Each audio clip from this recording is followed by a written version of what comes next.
It's pretty dangerous being a kid on social media nowadays. They all hang out on TikTok, Instagram, Snap, you name it. And it's just a matter of time because you know it's going to happen before some weirdo adult says, this is a great opportunity for me.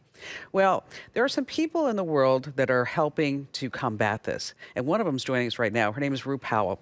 And she's the founder of SOSA, Safe from Online Sex Abuse. And she's actually the force behind Undercover Underage on the Discovery Plus channel. Now, what she does, she poses as a teen online, and then Rue and her team, they expose these predators, and then they work with law enforcement to just bring them down. So, Rue, thanks so much for being here.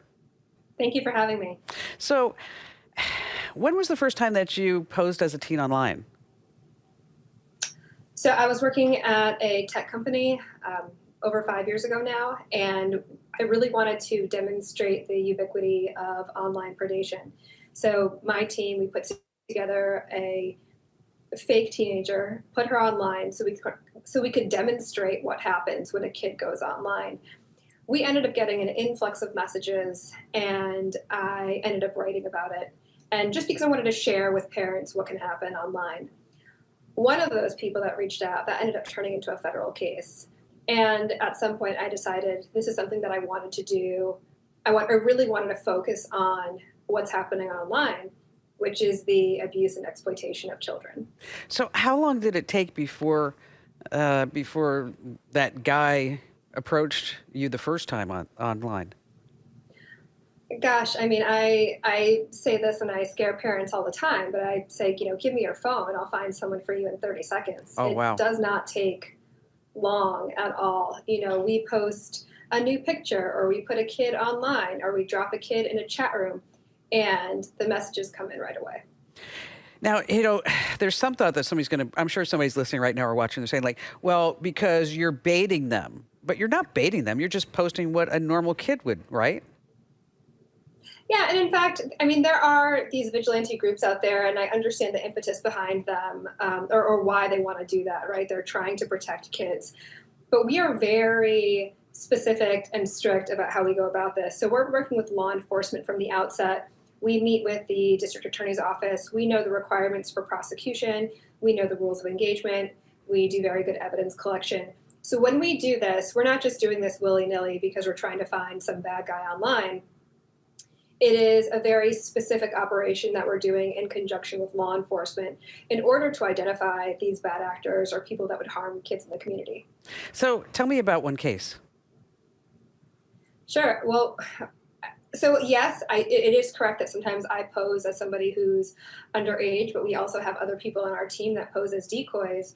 But one thing we also do is either pose as somebody who's been trafficked, a trafficked minor, or I pose as a bad guy who is actually selling a Oh, minor. I'm the trafficker. And we just had a case, it was a couple months ago. We did an operation with law enforcement, and we had a perpetrator show up with cash on hand showed up at a motel to purchase time with an 11-year-old. oh, And he was subsequently arrested. And I think what was very shocking to our supporters, because we posted a photo online, is that he had showed up with a McDonald's Happy Meal. oh, jeez. And that, just understanding that this can happen to any kid, regardless of socioeconomic status, regardless of gender, sexuality. Kids are targeted. It's not about being, a good kid or a smart kid or a kid from a dual parent household. Really, kids are targeted just for being kids online. And these perpetrators are manipulative and practiced. And I have this whole wall here. This is our perp wall. And the Child Rescue Coalition references a study that says your average perpetrator has 50 to 150 kids, Oh, 150 God. victims in their lifetime. That's So this disgusting. is very meaningful for us. We block out these faces on this wall because it's really less about the perpetrator and more about the kids they represent. Why are we doing this? And it's really because, every kid deserves to be safe. And now I'm sure the perpetrators, they come from all walks of life, right? Yes, unfortunately, I think, we watch TV, we watch, NCIS, we watch whatever, any cop show, and these perpetrators often look like monsters. They often look like really bad guys. But we've had, I mean, they run the gamut. Sometimes it's just like a very nice family man with a wife and kids. We've had high school teachers, medical professionals, Department of Children and Family Services worker. It's unfortunately, it's the guy behind you at the grocery store. It could be really anyone, which is why it's so important for parents and caregivers to talk to kids about online safety. So, when you pose online as a teen, um, what's involved in that? I mean, because you is it pictures of her putting on makeup, or of his bedroom, or what exactly is involved in that? Kids are layered, teenagers are layered. They've got hobbies and interests and families and friends. And so we actually, it feels like we're creating someone out of thin air. We give them all the layers that a teenager would have. So they've got a middle name and an astrological sign and a favorite subject and a sport they play and hobbies and a babysitting job. And these are all things that we do because it's not just about, putting a kid online. We want to be believable. We want to get the people that are a little bit more practiced, that are a little bit more sophisticated. And so in order to do that, we have to kind of up our game as well. And they're looking for certain things. They're looking for a real kid. So we have to provide them the closest thing to a real kid that we can. Is there is so? What is the what are the what does the perpetrator do first? Does he reach out and try to friend the child? Is that the first step? Sometimes, there are a lot of different tactics, and sometimes it really just depends. Sometimes they play this like white knight role where it's like, Kim, be careful. There's a lot of bad people online. You really have to be careful. I'll look out for you. Like you need someone like me in your life to protect you, to help you. And there is that level of befriending. And there's also something called grooming, right? Where it's the process of like getting a kid to trust you. And sometimes it's really just about getting a kid to say yes multiple times so they're comfortable with saying yes. So, oh, Kim, what did you eat for breakfast? Oh, I had oatmeal. Really? Send me a picture. I That see. feels like an innocuous enough request. So you send a picture of the oatmeal. What outfit are you wearing today? Send me a picture of the outfit. And then suddenly, like after a while, you're so used to saying yes that when a really egregious request comes across, it's really hard for a kid who's been groomed to say no. And we're very clear at SOSA, this is not a kid's fault, right? Like Right. these perpetrators are adults They're and they are manipulators, is what manipulating they are. kids. Oh, 100%. Yeah. Yes. It's it's it's just disgusting. It's horrible. That but when the perpetrator now has groomed the child, um, at what point do you say, in your team, do you say, you know what, we need to get law enforcement involved? Mhm. So law enforcement is involved in the beginning where we're working together, where we run this op. And usually there are just some requirements, right? At any given time, if we're running 5 different decoys, each decoy is talking to probably 30 new adults per day. Wow. So that's a lot of incoming messages that we are kind of navigating. And frankly, we're triaging. Like, what's the most concerning here? And we're communicating with law enforcement, and they're able to see the evidence in real time. And we kind of decide, okay, what arrests are we making today? Who wants to meet today? And then we go from there. So these perpetrators, when they reach out, they want to do a number of things, right? Sometimes it's abuse a kid online but never meet. And abuse, it's still abuse. A kid can be abused and not be in the same room or state as an abuser. Sometimes they want to collect or distribute something called CSAM, child sex abuse material. Legally, we've always known it as child pornography. Sometimes they want to be a hands-on perpetrator where they want to meet that kid in real life. And those are the things that we're all looking for. A lot of these cases on the wall, they plan to do a meetup. They wanted to meet a kid in real life. They crossed state lines. They made a plan. They showed up with, materials that ended up being evidence because they wanted sexual contact with a minor. Wow. God, it's just awful.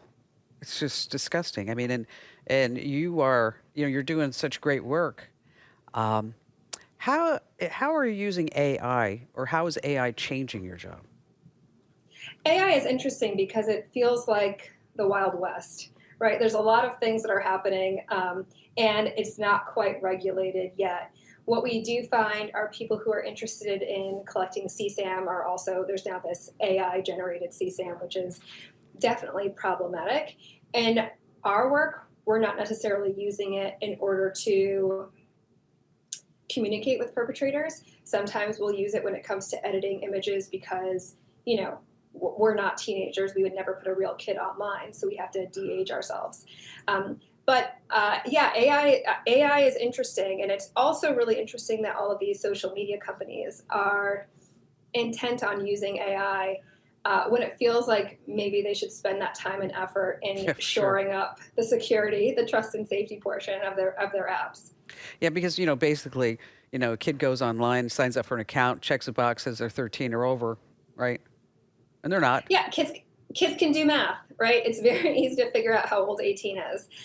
So yes, I think it's good that apps age gate, but it's again, kids can do math, and this is actually something that I say on the stand. Like, oh, this decoy was pretending to be, this decoy is supposed to be 13, and they're on this app. Well, yeah, kids are on all the apps because kids know how to do math. There needs to be some, that doesn't preclude an app or a company from making that platform safe. So, getting back to the perpetrator, are there telltale signs that you could pass along to your child to say, you know what, if these two or three things happen, aside from don't talk to strangers online. See, it used to be like you would say, like, don't talk to strangers, period. Okay. Yeah. And that was okay because they couldn't get in your house. Okay. But now every stranger, every nutcase, criminal, predator, whoever it may be, with that internet connection is sitting in your kid's bedroom or on their phone. Yeah, what's interesting is people will always ask me, like, what are the bad apps? Is it Snapchat? And ultimately, it's really any app or website or platform where there's the capability of communicating. So there is this one company that we consulted with, and they said, hey, we're having a real issue with predators on our platform. What platform is it? It's a coloring book app. Oh, gosh. And it's simply, and I know for me and plenty of other parents, like we wouldn't think twice about downloading a coloring book app on an iPad and handing it to a kid and saying, here you go. But when there is the opportunity to communicate, then there's also the opportunity to abuse a kid. Yeah, I mean, Roblox has been in the news a lot lately for their problems. Yes. I mean, are you seeing a lot of this in Roblox?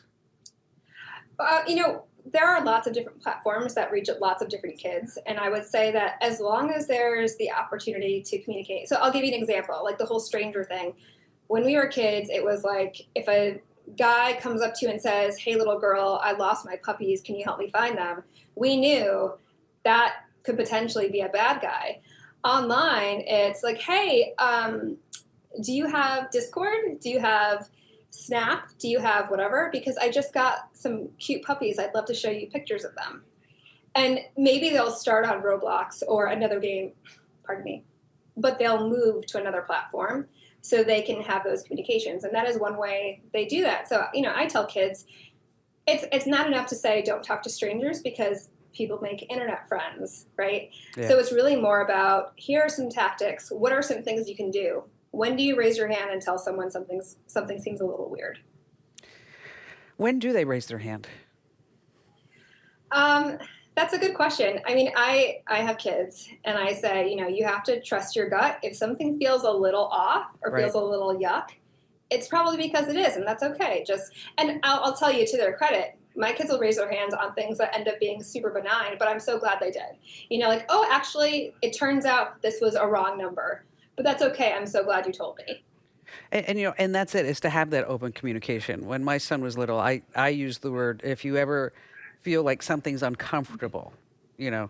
And there was one time that I remember he was, I don't know, on Xbox, and it was clear he came in and goes, it's obvious that this is not a 14-year-old boy, you know. Mm. And so it's having that open communication to say, if something feels off, like you said, I love that. I mean, if something just makes you feel yucky on the inside, and if you, and a lot of kids though are uh, they're lonely, you know, and but like you said, these predators, they don't care, and they go after anybody that they can, and it's just so sad. Yeah, I would say that there are times where they're looking for certain things to exploit. And when it just comes to kids in general, like there's that frontal lobe isn't fully formed yet. Like being a teenager is hard, middle school is hard, high school is hard. And it's unfortunate because I think that one thing that we can all do, whether you're a parent or not, it's not about just getting like one bad guy at a time. It's really about empowering our communities to combat this together so we can be there for kids and help them through this as well. And also just like know the sign, just be aware about it. That's so important. With the show, one great thing about the show is that it has raised so much awareness, and we love hearing that parents will sit with their teens or their tweens and turn on Max and pull up the show because it becomes a conversation starter for something that's bigger. And with my own kids, it's kind of like the sex talk. You don't just have it one time. We have it multiple times. We talk about it a lot. It's part of our regular family conversation because it's important. So, how many predators have you guys caught? Yeah, it's a good question. The short answer is I don't know because a lot of the work that we do also ends up in leads because it gets kind of our information will be forwarded to different law enforcement agencies kind of all over. And those could end up in an arrest. But cases that we've been a part of and we were there for the arrest and we're seeing that prosecution process and maybe I'm testifying in the trial.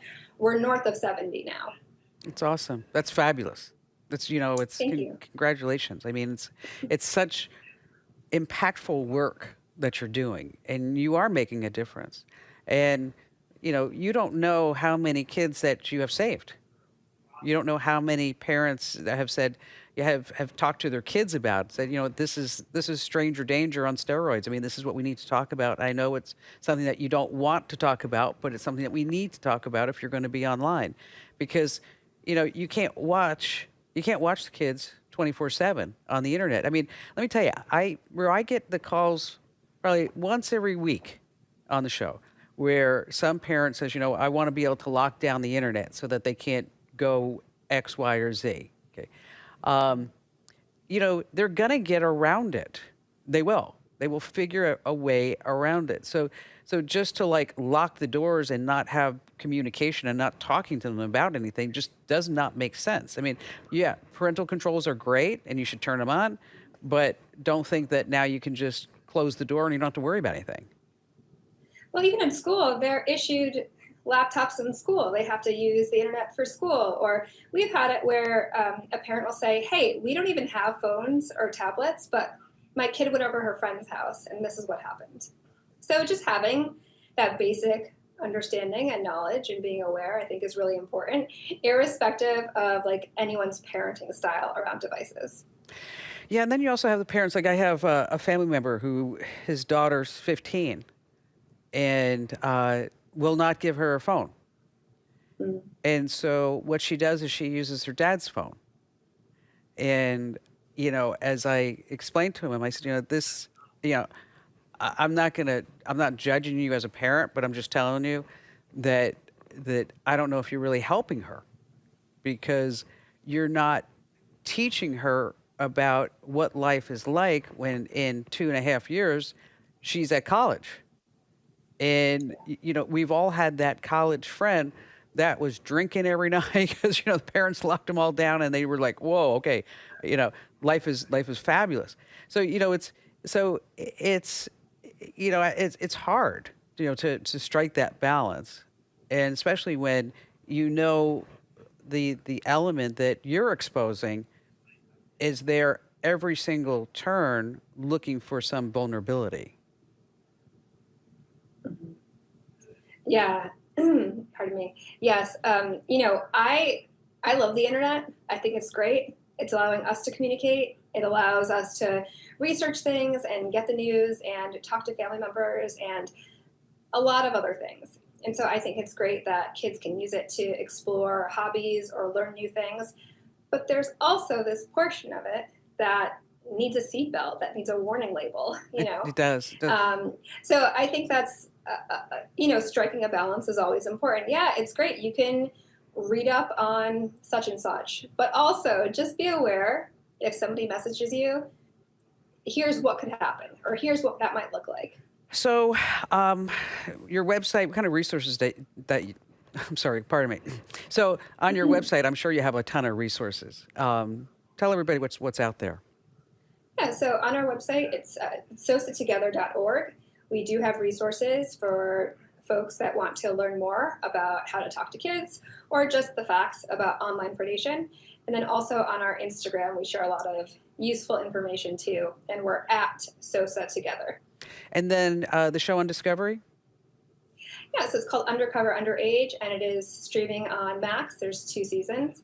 And then for us as a team, we are going to be releasing episodes on YouTube in 2025. That is awesome. Well, Ruth, thanks for coming on, telling us what you're doing. Fabulous work. I'm incredibly proud of you. If there's anything that we can ever lend a hand to, please feel free to reach out. Thank you so much, and thank you so much for having me. It's been a pleasure talking with you. You betcha. Okay, folks, so that was Roo Powell. She's the founder of SOSA. That's Safe from Online Sex Abuse. And again, you should really check this out. And if you've got kids of any age online, you really need to talk to them about not just stranger danger, but really what's going on with the predators. Over at commando.com, we have a free contract for kids that covers a lot of the basic things. If you're looking for a starting point, head over to commando.com/contract. That's commando.com/contract. And thanks for being here.